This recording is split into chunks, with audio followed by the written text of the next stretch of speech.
Charles Hoskinson of Cardano has just made a massively bold prediction about Bitcoin. But it is my belief that Bitcoin is going to go to $250,000 to $500,000 within the next 12 to 24 months because of the investment inflows and the great interest that has been achieved. This will translate to an ecosystem whose value is starting to approach that of gold, an asset humans have used as a store of value for over 5,000 years. Simply put, Bitcoin is the store of value for the internet, and it will remain in that role for the foreseeable future now that it has a DeFi layer. Cardano's market cap as a project has more than tripled over the course of the last month. In that time, the ADA token has gone from a low of about 32 cents to well over $1. One of the veteran crypto projects that's been boring and disappointing for a long time is suddenly getting hot again. So let's analyze Cardano as a project. Let's also analyze ADA's tokenomics and try to extrapolate this trend, see really if it's going to continue, and ask that all-important question whether this is going to be an ultra-profitable trend for you as an ADA investor.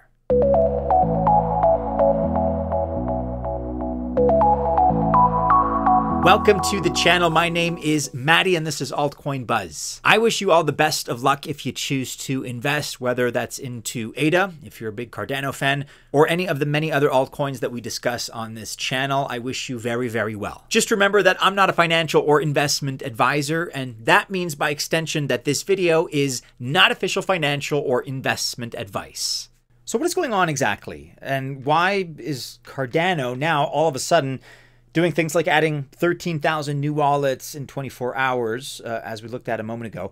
Well, we have a few different variables here. Let's kind of dissect them. First and foremost, we have Charles Hoskinson, the founder of Cardano.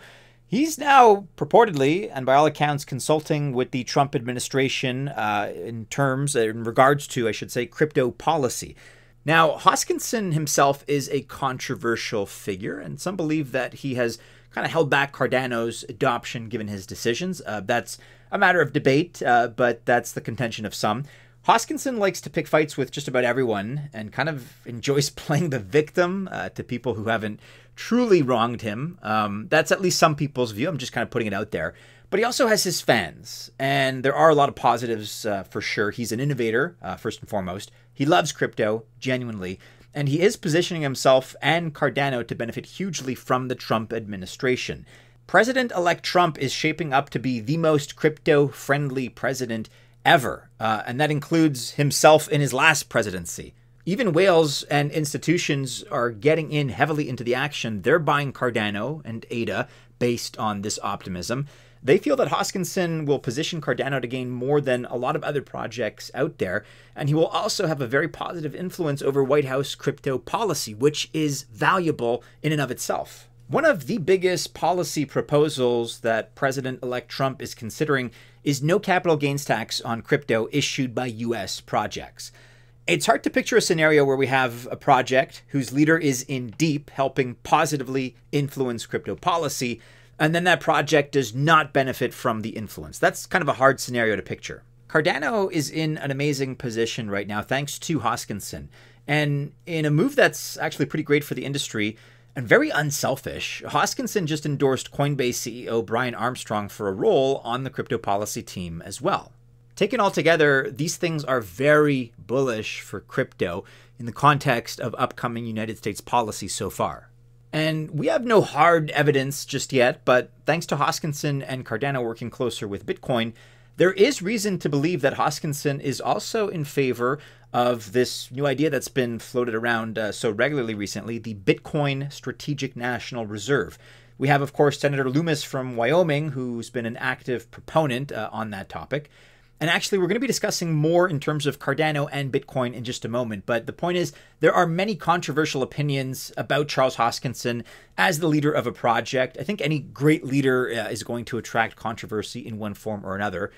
But having Hoskinson with a seat at the table to really represent the industry is a net positive overall. There's no other way to see it. Let's talk now a little bit about Bitcoin Layer 2.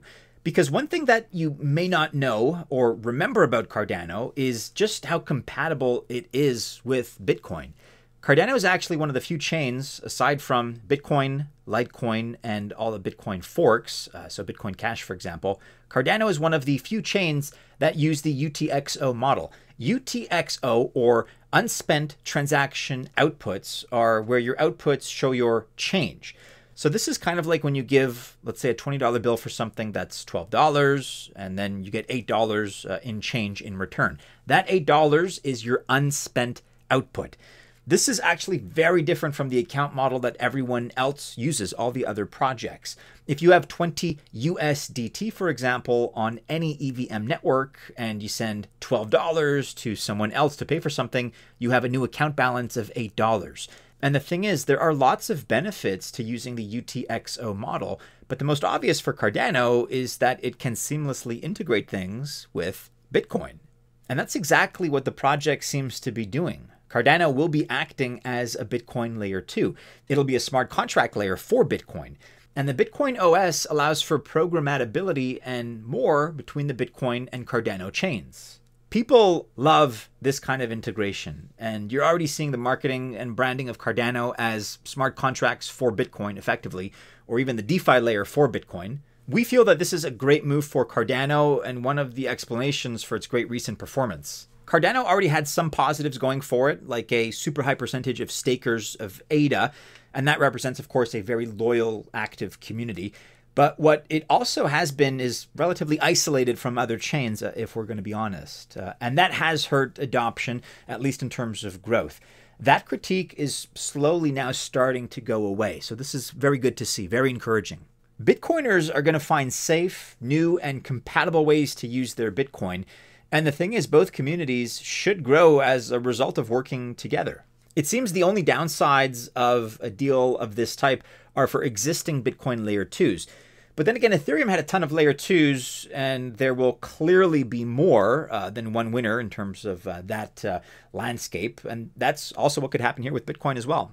And this whole move by Cardano actually helps to bring Hal Finney's Bitcoin Banks idea into reality, and is certainly moving it forward. Finney's argument here, rest in peace, by the way, used the term Bitcoin banks for what we commonly call layer 2 solutions. The idea is eventually Bitcoin's price will go so high and its corresponding fees will as well. When that happens, Bitcoin will only be doing very large value transfers. Smaller transactions will probably no longer be worth doing. Ethereum's layer 2s batch many small transactions together to settle on Ethereum. And this is also what will happen to Bitcoin. With BTC's price now down a little bit, but which will one day inevitably hit and surpass $100,000, Hal Finney's argument becomes even more prescient with every passing day. Bitcoin's layer 2s, like Cardano, will settle many smaller transactions and then use the Bitcoin network for final settlement later. And Bitcoin has the edge over ETH and EVM because instead of using stablecoins, we're going to have the most pristine collateral in the world backing this system. This Altcoin Buzz Spotlight video is sponsored by Rootstock, which started all the way back in 2018, making it the oldest Bitcoin layer 2 network. But more recently, in case you haven't been paying attention, it's been making lots of big moves. Besides the first DAO to launch on the network, the Rootstock Collective allows Bitcoin developers to make EVM-compatible apps, which is pretty cool. And the market has noticed because Rootstock now has 2 tokens that you can buy to support their activities. The first is rBTC. This is Rootstock's wrapped version of Bitcoin. And as a Bitcoin sidechain, this is a safer token than some wrapped tokens with unknown collateral holdings. And then their native token is the RIF token. RIF stands for Rootstock Infrastructure Framework. This is a token that lets you pay or use any Rootstock compatible services, including accessing all the development tools to build out an app. Rootstock is up in excess of 80% in these last few months, putting it in a position that's better than most altcoins out there in the space over the course of the last quarter. And now you can check out the RIF token today. It is available on all major centralized exchanges and on the Sovereign Decentralized Exchange, or DEX, as well.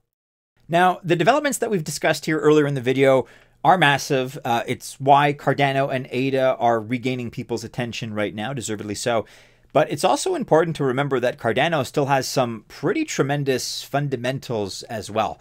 Of the 35.7 billion ADA in the circulating supply, holders stake a full 22.8 billion, or 63.8% of all ADA. They are clearly long-term holders with that kind of a percentage here being reflected. In fact, there are so many long-term stakers that Cardano has a unique fundraising mechanism. It is called the ISPO. In an ISPO, stakers give up a part of their ADA rewards to fund the new token. It's pretty cool, actually, and we covered them extensively a couple of years ago. Check out this video if you've not already. I'll include this in the description. But the fact of the matter is that irrefutably, in such an important and ultra-volatile industry like cryptocurrency, Cardano is a survivor. ADA's price performance reflects these improvements and changes. Cardano's amazing 30 days here have brought all holders in the last year really into profit. It has grown over 200% in the last 30 days.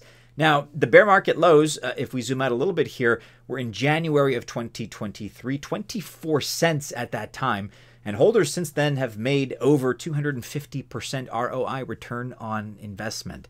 So right now, things are looking good. Cardano is roaring back into the spotlight, and for good reason. If you wrote it off for, any number of variables, you may want to take another look. Do not let this one get away, because the fact is you may lose out, and ADA's best days perhaps are ahead if we extrapolate and if this trend continues.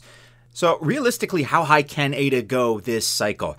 A lot of people are saying that we're going to see another 3-4x from here. That'll place us over $4. Others are saying that massively new all-time highs are possible, so $10 or even in excess of $10. That would be a little bit more than a 9x from here. And then, of course, you have the full range of predictions coming out of CryptoX that fall in between somewhere on the spectrum. About a year ago, actually, we said the exact same thing and predicted a new all-time high for ADA in the range of $8 to $10.